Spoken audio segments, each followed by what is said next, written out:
Glad you're watching Good Morning Kenya. Welcome back. My name is Mike. This is the Viewpoint, where we talk about politics and everything in between. Today being a Wednesday, the search for the chairman of IEBC continues. Yesterday we had interviews done on Erastan Ethekon, Francis Kisija, Jacob Ngwele, Joy Mdivo, as they face the selection test. Now, that exercise continues today, and we shall keep you informed accordingly. Now, we look at what is making headlines in our local dailies. I'll start with the Daily Nation. Revealed legal fees scandal in counties.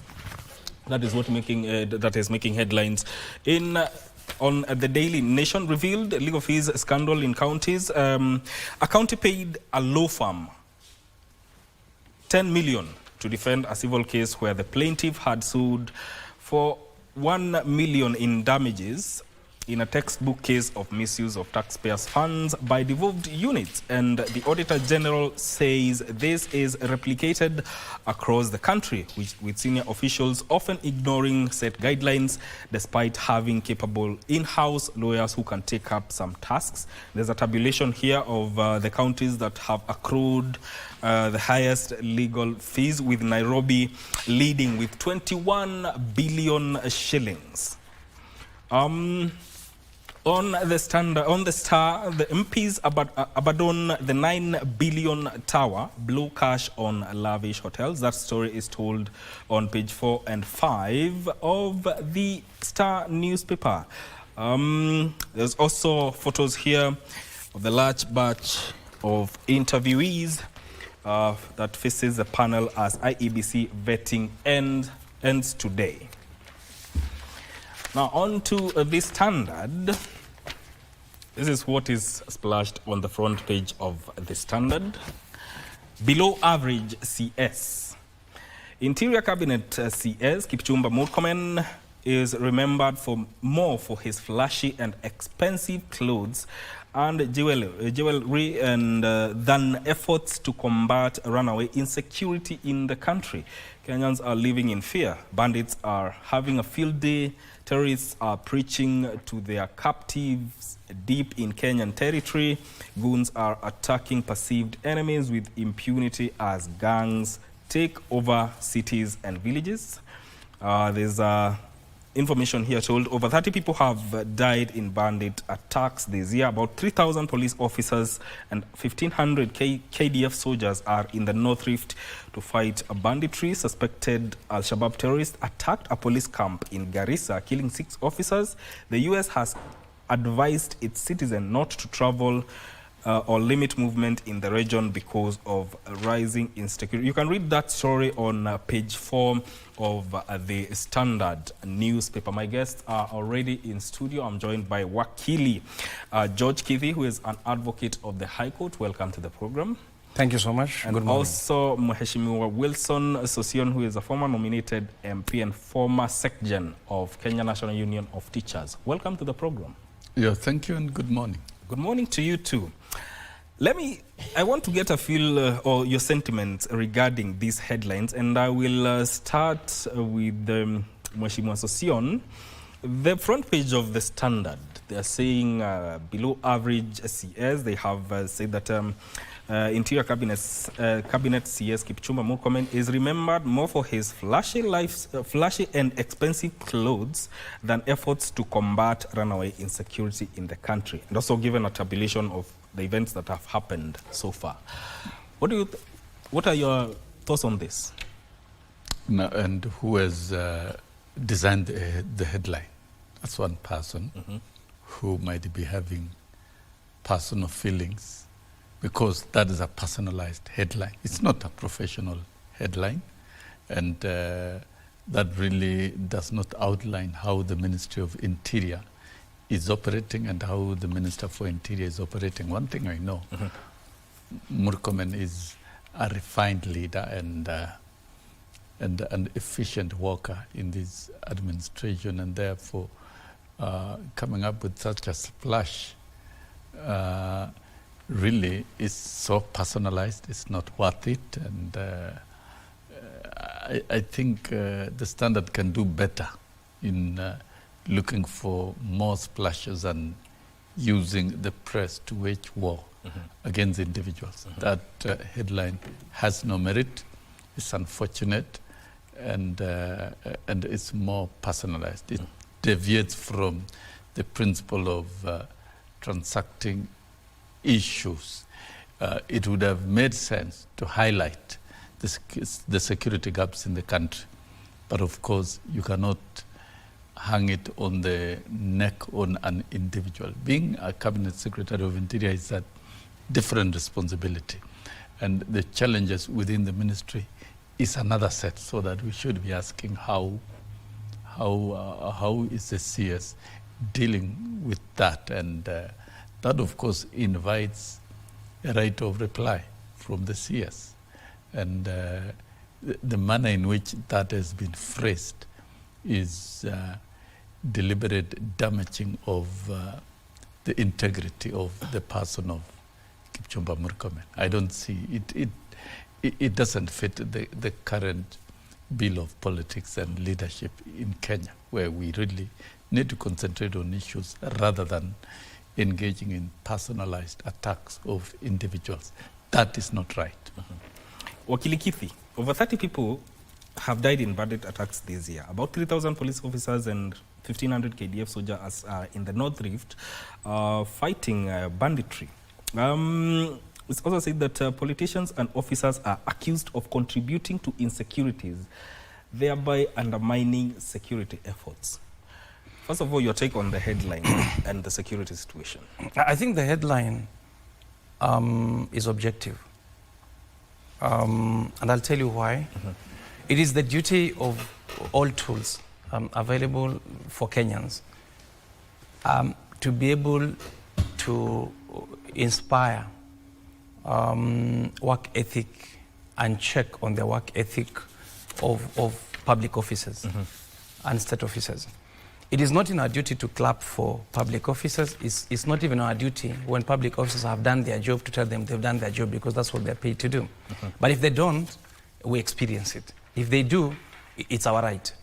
So it is not therefore in keeping when we see newspapers clapping for CSS, because the health sector is supposed to be at its best.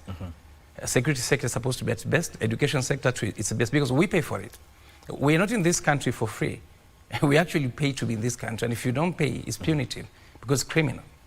Now, when you pay for security, and Mheshimiwa here, probably if he plants himself in Marsabit, Yes.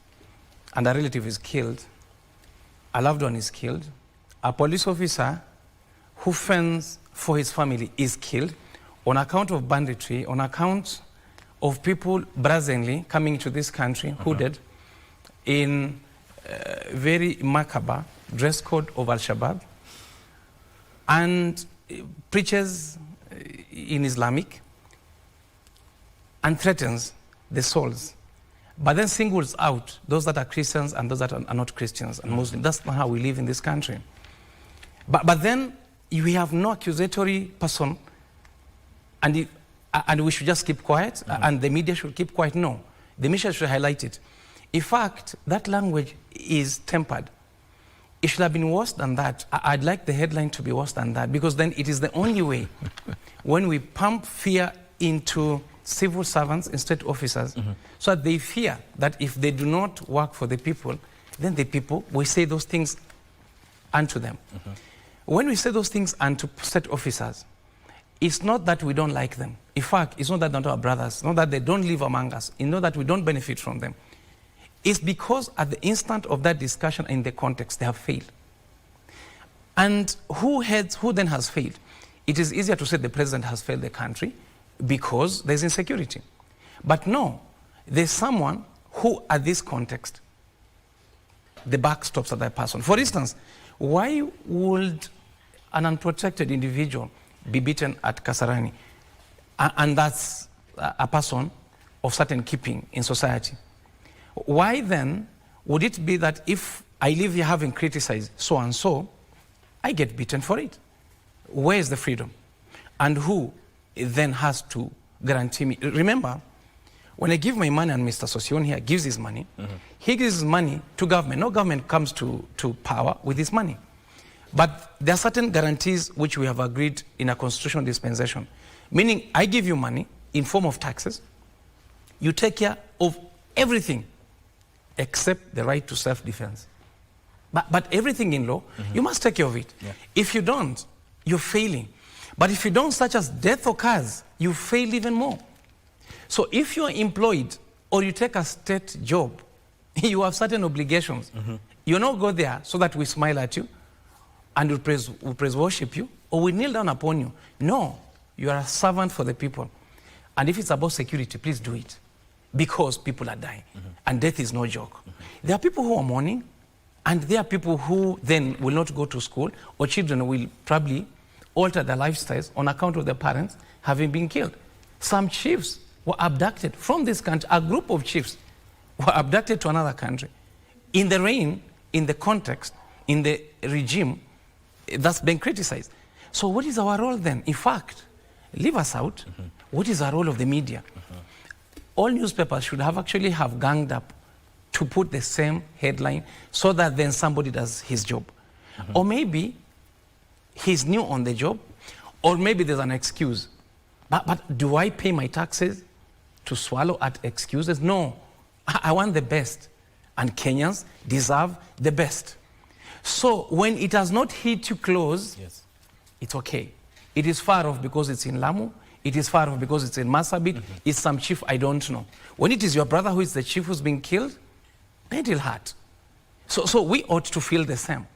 We can't, of course, empathize. But at least sympathize with the victims and not come to protect at government. I think government has a duty. This government or any other government must do its duty. Whether it's me, Mr. Sosion, or Murkomen on that seat, we all must do our duties, especially because we pay for that. All right. Bwana Sosion, he makes a valid point. And now, given the spate of security incidences that we've had in the country, they have not even gone unnoticed. We are now having the US issuing advisories to its citizens within the country. Where are we failing in terms of security? Well, I'm not a security expert myself, neither Kitty nor you or the rest of us. But now, when we talk of security gaps, we don't need to personalize. When we deal with issues in this country, let's point out the issues clearly as they are and as they occur. And I don't think the security of this country has run out of control.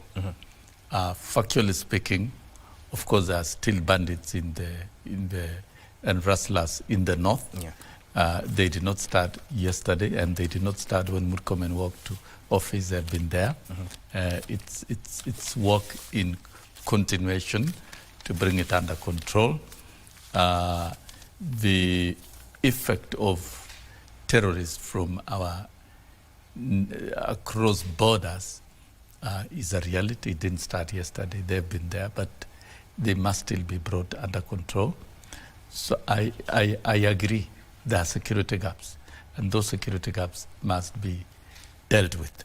And even as they are dealt with, we don't need to exacerbate by communicating worrying information to the country. But then it is important to point out the real issues, and this is where the media must come in to help. But you lose the plot when you bring two issues. And you know, in communication, when you are looking at two items, then you have your focus divided. The focus should be the crimes being committed within the borders of the Republic of Kenya that should be highlighted. And of course, the first stop you check who is responsible.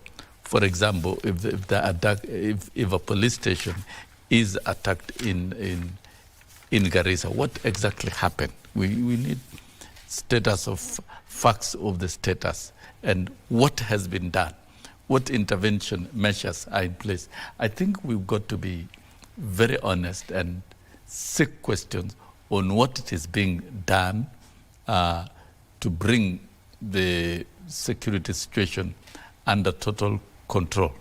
Because some insecurity is not a new thing anywhere in the world. They are there and they happen every day. But we are not saying we must sit pretty and celebrating. Nobody's celebrating over death of Kenyans. Absolutely. I don't think a minister would celebrate. A minister will be, if you check the diary of the Minister for Interior, for example, there are actions that is undertaken with respect to the bandits in the north. The action that he must have taken with respect to the attack on the police station. He doesn't work alone. He works with a network of security infrastructure with other personnel. So I think we would rather seek for genuine questions in a genuine way, in a matter that will advance the agenda to bring it under control, rather than deviating it to make it personal. That's where I disagree. When the security is good, fingers will be pointed to the person responsible. When it's bad, fingers will be pointed to the person who is responsible. And in this case, for instance, the CS for security, here the question is, the buck stops with who? Yeah, the buck stops with the CS Interior. That's a fact. And highlighting the issues, I think that is key. So if I think, Mike, yes, it is the motive and the language and the how you frame your issues. Yeah, when it tends to be personal, it's not right. That's what we all agree. But then when we focus on issues, I'm sure the media could have written more and given us more data about cattle rustling in the north by the bandits, what they've done, where they are. That's useful information, and how the terrorists, even those who have been abducted, how it was done, and those are the facts that we need unpacked. But coming and saying, "Oh, Kitty has failed," how has Kitty failed, and how has Mike failed? You need to convince me, and I don't have real evidence that if you, Mike, you are given a chance to explain yourself, you'll explain what you have done, the knowledge you have, the action you've done, and that explanation is probably what the country needs. And what is the Ministry of Interior doing about these cases that have occurred? That is a good question that we would need to ask, and probably the media should be able to give us more. Okay, let me cut you short. Your microphone is problematic. But to close on this matter before we graduate to another, what is the role of the people now in all this? You see, security is a multi-agency issue, and not multi-agency only in the context of state agencies. It incorporates the intelligence, but that intelligence cannot be excluded of the people. So it has to be contextualized in the sense that there are agencies that need to collect intelligence for board and be able to put into place measures to stem out or prevent any occurrence of insecurity. Let's agree that probably there are many instances, in fact there are many instances in which there ought to there were planned attacks that will be more devastating than this that was told or forestalled on account of efforts of security officers. But it doesn't mean that there are those instances that some will not be detected. In fact, some will be detected, but because of sheer organization or disorganization, again, the risk will attach. But you understand that we can't excuse insecurity on account of normal risks. It should be abnormal and not the norm. The North has now become the norm in account of insecurity. In fact, we have had cases in which teachers who teach in the North are killed on account of either their religion, their background, or for some sheer reason that is unreasonable and unavailable in constitutionality. So it is not an issue of the other day, but then we condemned. Now we will condemn. In future, we will still condemn. By the way, Morcomen is a very good friend of mine. In fact, a colleague in the legal profession. I've been very close to him, but I want him to succeed. But he's not going to succeed when I have to defend him, he'll succeed, because if I met him today, I'll tell him the same thing. You are underperforming Murkomen because we don't have to have these insecurities. And by the way, if you compare these incidents, they're being highlighted now because a few months ago, before he came in, there are no such incidences. And when they occur, even those few months ago, that there was no such occurrence, if they did, we will have highlighted in the context of whoever was in power. So we're saying that he needs to improve in the performance. And doesn't have to be him. He needs to reorganize and stem out such issues. For instance, if there are state officers that are working under him, and there's need to be a reshuffle, there's need to be transfers, there's collaboration, or in fact, the state security has been infiltrated or is supporting or not doing its work, omissions, acts of commissions, they have to be stemmed out. So there is a duty that has to be performed. That duty is what we're talking about. And we're not here to praise and worship, like I've said. We're here. Our duty under Article 1 as citizens is exactly what is being done by the standard. And by the as they say that, what is the opinion of the people in the village where 6 people were killed? What is the opinion of the families where chiefs were abducted? What is the opinion? It's worse than that, because they were affected in person and in the close proximity of any other Kenyan, including the standard. So as the standard says that there's a worse return of verdict on those that are actually affected. So the point then remains, let the state do its duty. We don't have to have people die for people to work. It's their duty to wake up and work, and that must be done. No excuse for it. Yes. I don't think we can excuse it. All we're saying is insecurity is run away now. Yes. Run away because more than one person has died, and one already is too many for a person to lose his life on account of his security in a place where somebody is supposed to provide that security. So, Sion, how then do we bring in accountability in these matters? Because there are events and we can't ignore them. How then can the CS now be able to address and bring real change in this sector? I think we are having extremely exaggerated expectations that once a CS is in office, things work automatically, and a CS operates like a magician. Far from it. I think what we need to do is to be objective. We are always, all ministries face challenges. And the issue here is, what is the ministry doing to address those challenges? Those are the questions. And to me, from where I sit, we will need an explanation from the Ministry of Interior, what the intervention measures, the continued intervention measures in terms of banditry in the north, the continued intervention measures of our security infrastructure. You know, the CS doesn't work alone. There's NIS, there's a DCI, there is the IG of police, and there is also, for purposes of external aggression, there is the other Ministry of Defense that comes in also, and the military intelligence and all that. So it's a consortium of different government departments working together to bring security under control. And it is not a walk in the park. It is not a cup of tea. It is not a sit and talk sweet stories. It is hard business.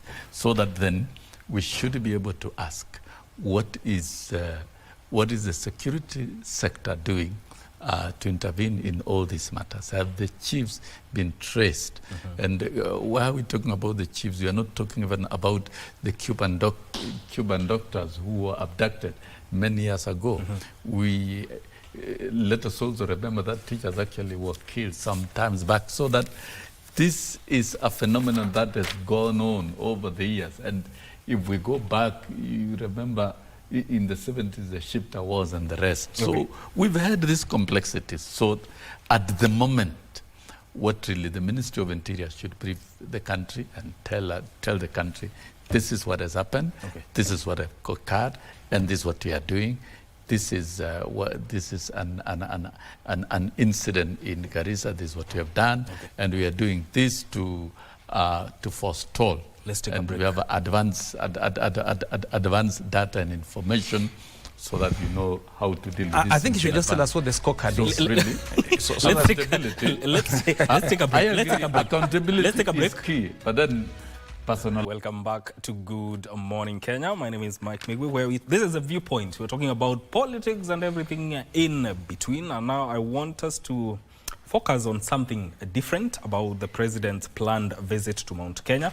There's a story here that is told on page 5 of the Standard. Ruto blows hot and cold over Mount Kenya. President William Ruto's visit to Mount Kenya region hangs in the balance after differences in opinions of members of his inner circle. That story is told in detail on page 5 of the Standard. Some allies have cautioned against visiting the region while the agreement with Raila is still fresh. What do you make of that, Wakili Kithi? Well, politics aside, Yes. he's the President of the Republic of Kenya. Yeah. He ought to have the liberty to go to any region because his dominion is all over the country. So I do think he should visit the region without any inhibitions whatsoever. However, politics said he ought to have a background check on his itinerary. The truth is, there is a sense of betrayal and activities or acts and certain omissions in the past informing that, that narrative in the Standard. Being that he had a deputy president who reigned for some time, but then there is a popular belief that the impeachment of Gachagua was state-sponsored and backed by the state fully. And in fact, there's a narrative, again, in Mount Kenya, very popular, that it is an injustice. The appointment of a replacement from the region has not settled that feeling.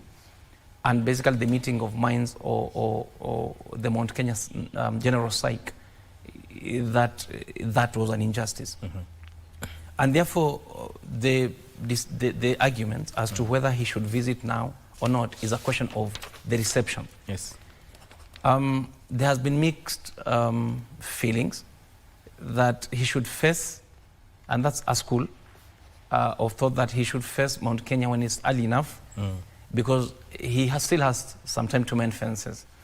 Fast forward to the general election that is about 2 years away. But then there is also the narrative that if he does it now, it may completely damage anything that will have existed to probably cajole and seduce the population in Mount Kenya to bring back the fold and support him in the manner that they supported him in the last general election. Or alternatively, a good percentage will be enough for him to get a second term, probably without a lot of rusticated efforts. But I must say this, that politics is a question of addressing interests. Interests not based on personalities, but interests that affect the people of a certain region. That's why if he goes there, it may work, because he may go there and address the issues that are affecting the people of Mount Kenya. They are Kenyans and they deserve development. They are Kenyans and they deserve that the issues that affect them to be addressed. They are farmers, they are industrialists, and they have their own tools of trade that probably needs to be addressed in a certain way. There's no place in this country or in the world that doesn't have problems. So his language, for purposes of addressing the issues there, will be important. But again, at times, politics suppress logic. At times, politics is dominant than even law. And therefore, the mere fact that he is going there is not an issue open-ended. It's an issue that is looked in the context of politics. But let me point out this. There is the question of law and the question of legitimacy. By law, by fact, he is the president of the Republic of Kenya and therefore has dominion over the land. But the question of legitimacy is different. Legitimacy is where all people subscribe to your power, notwithstanding the legality or otherwise. So then, if you have questions as to your dominion over Mount Kenya, then there are questions of your legitimacy, of your presidency on the dominion of Mount Kenya. Fast forward, therefore, is that the legitimacy of his presidency over Mount Kenya has gone down. Because legitimacy may not be constant. You may be highly rated when you come into power because of hope and expectations. But in the manner in which you conduct yourself or interact with the problems that people are suffering and the expectations, then your legitimacy and ratings may go down. It is therefore factual to say that his legitimacy and ratings in Mount Kenya have gone down. And he needs then to up his game in that respect. Upping the game is not by walking, staying away from it. Because comparatively, he's made many inroads when times were good with Mount Kenya. And many, many inroads and many promises that he made.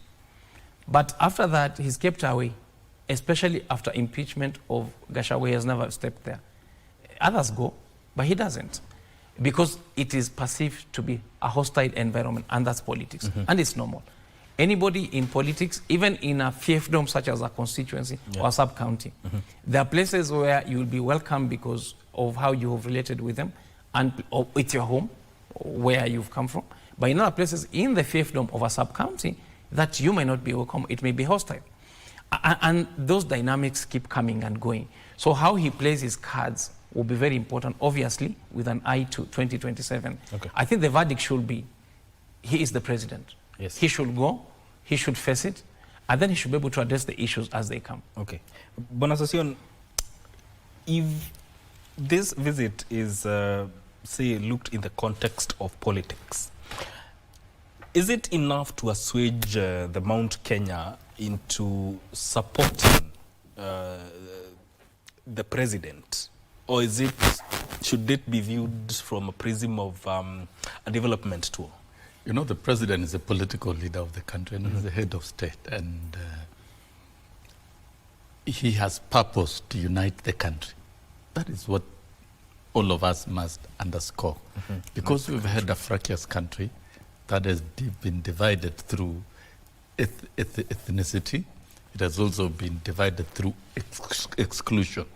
Political exclusion over the years. The winner takes it all. If you are not part of the winning team of government, then you're out for 5 years until when you succeed.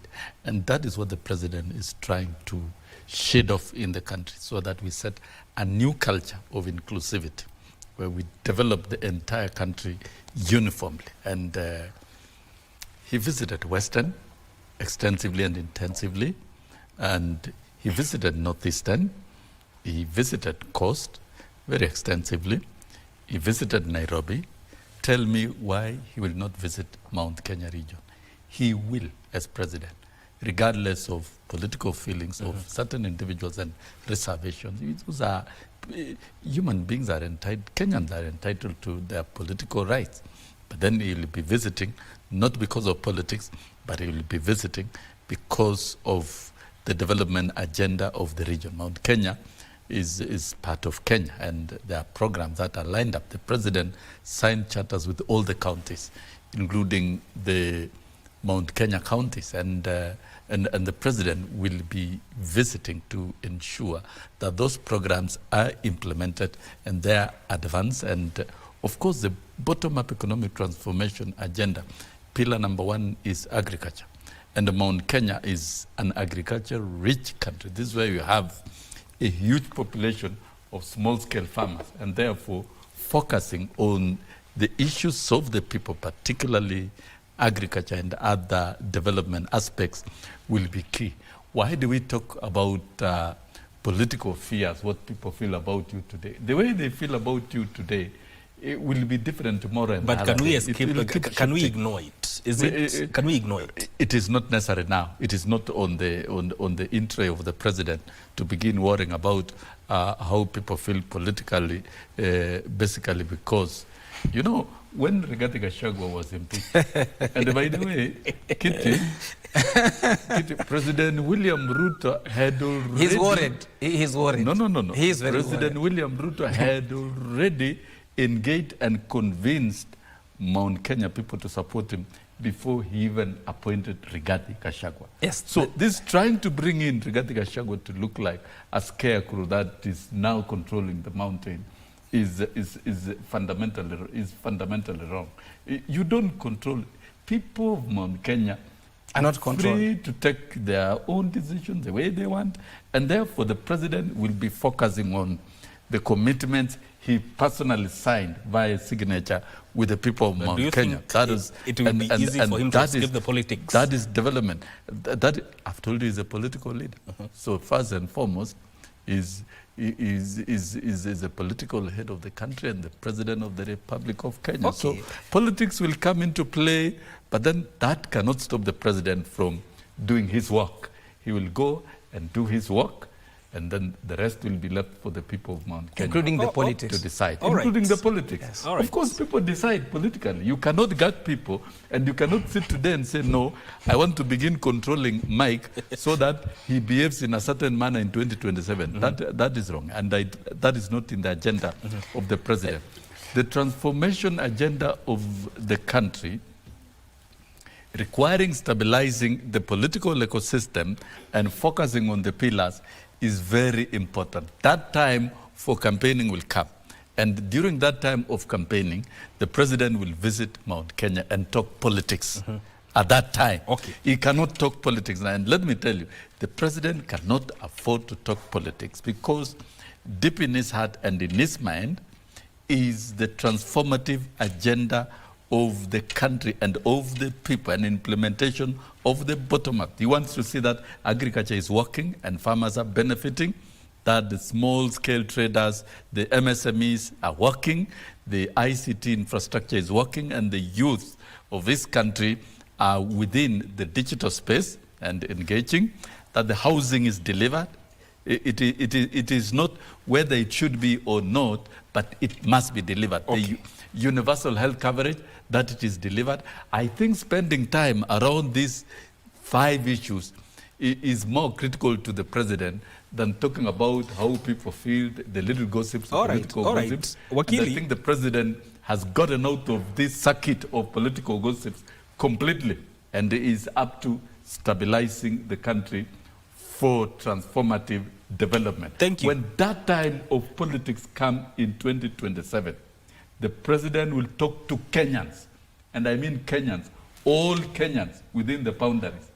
So trying to reduce the president to go and engage in some, to look like he's engaging in some political tussle. He's too big for that, right? It's not right. Okay, all right, all right. Not right. Wakili, I see you wanted to respond to that, and even as such, some quarters feel that the timing is not right. Is there... You know, Sosion is a theorizer. No, I'm not a theorizer. I'm speaking exactly what I mean. Let me tell you what. Is there a right let me give you my opinion. Practically, you see, the province of a politician is to conquer and dominate, right? To stay in power. Yes. And that's what a crown does. So the president has to conquer and dominate. And I have highlighted here the issue of the question of legitimacy. He goes there, but he has not gone there before. I mean, he's chosen deliberately in the circuit of what Mr. Sosion has highlighted, to Western, to Coast, to Northeastern, and to Nairobi recently. There's a reason why there's a choice in the sequence of places that he goes, and why Mount Kenya comes probably to the tail end. It is because it's uncooperative. His dominion over that place has gone down. I mean, it's a relationship issue, right? It's a relationship issue. And I've said his duty is to conquer and dominate. But his dominance is low.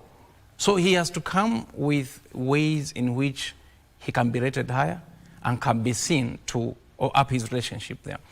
So you see, the problem is there's the president and there's a leader of the nation, executive leader, and a political leader. Mr. Sossion has highlighted and said clearly that he's a political leader. But what comes first? Is he first a political leader or an executor of as a CEO of this country? He survives as a political leader. He survives because of politics first, before he can even execute any agenda. The other day here, when there were protests in this country, at the beginning of his term, there's nothing he could do. That's why he had to talk to Raila Odinga, so that then he can execute his duty, meaning politics, therefore, is dominant over the execution of duty of a CEO of the country. And when the Gen Zs were up in arms with the finance bill, obviously then, he had to deal with the politics and fix it, including change of his cabinet substantially, because he had to fix the politics before he can fix the execution of duty of development, as Mr. Sion is saying.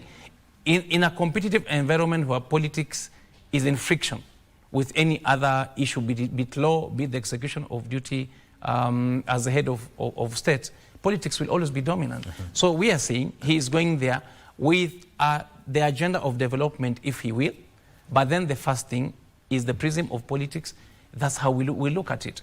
Eventually, therefore, what is being sustained as an argument here, viable and proximate to his visit, will definitely be the fact that he is executing a political journey to Mount Kenya on account of recent episodes of drama that we've had, including the impeachment of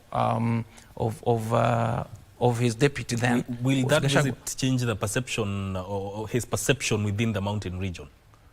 It depends on how he executes it. It's not easy for him to roll back to where he was in Mount Kenya. It's not easy. So there's a lot of work to be done, and probably that's the beginning of that work that needs to be executed, because he has no other way to handle it other than to execute his work towards a complete or substantial dominance and dominion over the population of Mount Kenya. And you know, we are saying this as an ethnic issue because Mount Kenya is an ethnic bloc. And it means, therefore, he used the ethnic bloc towards ascendance to power. Now, he needs to use the ethnic bloc to sustain that, because he knows how to get to power, and he needs to get back to power for a second time. And that's the beauty of democracy. Democracy portends that there is supposed to be division in society, so that then you can up your argument over interest. And the people, therefore, have their interest that needs to be dealt with, somehow to be addressed. If he addresses the interests of Mount Kenya, then maybe he is going to placate them somehow to a good reception, number one, and two, maybe to vote for him again, as they did in the next election, and because they've already voted for him. He needs, therefore, to find a pathway towards a better relationship than the one he has today. It can't be gainsaid. It is true that he's not enjoying the best of relationship with Mount Kenya. Is it the part of the issues that he's going to address? Yes. I mean, analytically, it is, because he is going there at the background of events that were negative in terms of the imaging in Mount Kenya. So it can be said that it is reducing the president into probably an ignominy of sorts when we say that he has to be dominant across the country and have a dominion and equal treatment of the people. He is perceived to have broken certain promises. He says he signed some MOUs and agreements and charters with counties all over the country. Yes, he did, including where I come from. But of course, the issue is the charter being executed, the promises being executed? Of course, the general public opinion is that he is not doing so, because the promises being made are not either being executed as should be, or not even executable in the first place. So then, this is a background that he needs to deal with, and the reality that he needs to deal with. The second issue will be probably very important. People have become impatient. I think people gave this regime a chance, but they've become impatient. So there are certain issues that are happening now, including the broad-based government, and probably the movement of the president early enough before election, because honestly, he is probably introducing and communicating an electioneering period much earlier in the manner in which it's going around the country. It is, yes, packaged as a development tour agenda, as Mr. Sossion has put it. It could be.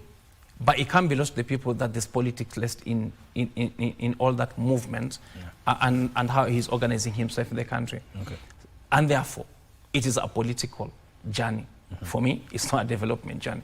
Even if there be development pronouncements, so be it. Yes. But again, he's trying to fix the politics. Yes. Now, you know, it comes in the wake of political happenings that have, in a way, shaped the president's perception in the mountain.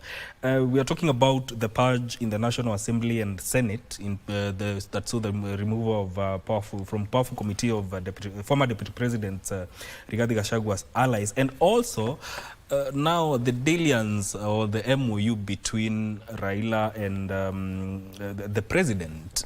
What do you think of that? Yeah, there are those who are extremely uncomfortable with the political engagements of the president with Raila Odinga. And this is where the petty jealousy comes in. And the engagement of the president and Raila Odinga has not been done in the back rooms. It has been done through front door and before all of us Kenyans. When the president at KICC pronounced himself in the presence of all the leaders, when Kalonzo Musyoka was handing in the NATCO report as a chair, together with Kimani Ichung'wah, who were the co-chairs, and Raila Odinga, of course, was present, the president said, as a country, we need to get out of the culture of exclusion, and therefore, I will be having a broad-based government that brings everybody on board so that we can work together and help me deliver my agenda. Yeah, some have not been very, very, very comfortable with that arrangement at all. And the president cannot be hostage to individuals who are trying to stop him from including the rest of Kenyans, particularly bringing in those who are already like Raila Odinga. And he has engaged Raila Odinga's team very deeply. There are already 5 ministers, there are 14 PSS, and I think more will go on, and work is going on. And so this political pickering, where you want to distort the president simply because you want to create some political advantage and zooming at 2027 at the expense of dealing, what were the contents of the NATCO report? The president responded to that. And therefore, even reorganizing the leadership of the House is within the standing orders, and no member of Parliament has exclusive ownership or entitlement to a position in the House. No. None at all. It doesn't mean that when you are elected as an MP, you automatically become chair of committees throughout. Mid-term, you can change and reorganize the House committees, and that was done within the standing orders of the House and through voting, which has nothing much to do with the executive. And that's so, of course, once Raila Odinga and William Ruto are together, you would naturally expect political allies of William Ruto in Parliament and Raila Odinga in Parliament to work together. And out of that arrangement, the political chemistry and the product is automatic, and that is within their political rights. You know, you can't stop people from exercising their political rights. And the law of politics is the same as that of the law of the jungle. The stronger one survives. So the stronger ones will always assume and take position. So if an alliance changes tomorrow, you will still see changes across the political space, including the institution of Parliament.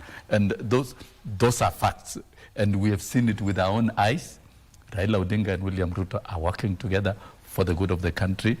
And ODM and UDA, as the largest political parties, have signed a pact with 10-point issues and with a clear agreement of continuous consultation on matters, expertise to improve the state of the country.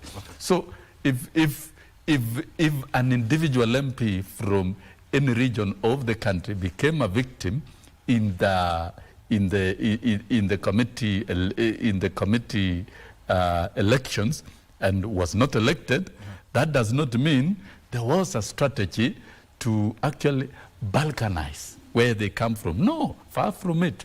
So I think let's allow for once the president to be the president of the Republic of Kenya and allow him to plan his diary, allow him to plan his activities, whether, but one thing I'm very sure about, and this one you can take it to the bank. Right now, the president will not be talking politics anywhere. The president will be talking unity of the country and transformation agenda of the country. That is what is going to determine even his re-election. It is the performance of the transformative agenda that he has placed before Kenyans. The pillars are very clear, and this is where he will be scored. At Mount Kenya will be scored on the basis of how far has he gone in supporting farmers in terms of inputs, in terms of subsidized fertilizers, in terms of other farm inputs, in terms of goods aggregation. We know Kirinyaga now is almost having the economic zone almost ready to process and aggregate the goods of farmers. Right. It is not an event. It is a process. Okay. The transformative agenda, and therefore the fixing the microeconomic aspects of the economy will eventually lead to robust at the macro. The macro, it will eventually lead to robust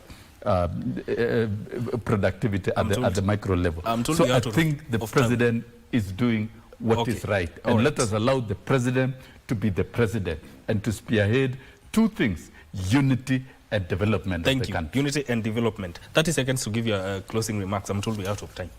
Well, I do think that unity is key. Yes. And at whatever cost, we must expense anything else but keep the unity of the country together.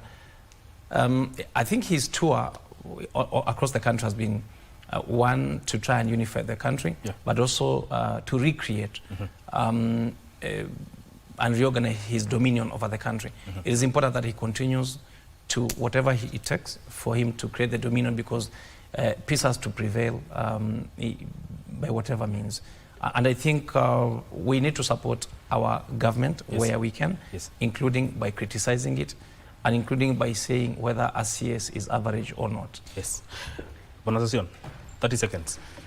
This is a country of free speech, and I think being a country of free speech and Kenyans given political rights, we must also exercise that free speech with responsibility in a manner that will build the country. And of course, we are free to criticize and put the government to account, either directly as citizens or through institutions or through elected representatives. And then lastly, let's allow the president to be the president for the period for which he was elected, and let the president visit every part of the country to supervise and spearhead the development agenda of transforming this country. And let us read the word, transforming. The country must be transformed for the good of everyone, but not in the interest of an individual. It is not in the interest of the president or interest of Raila or interest of any other politician, but for the good of all Kenyans. Absolutely. A country of equal economic opportunities and equality for all. We need a country of equality. All right. And that is more urgent than engaging in petty engagement. Let the president do it. Thank you. That is Wilson Sossion, who is a former nominated MP, and also Wakili George Kithi, who is an advocate of the High Court, joining us here on The Viewpoint. My name is Mike Migwe. Good morning, Kenya continues shortly.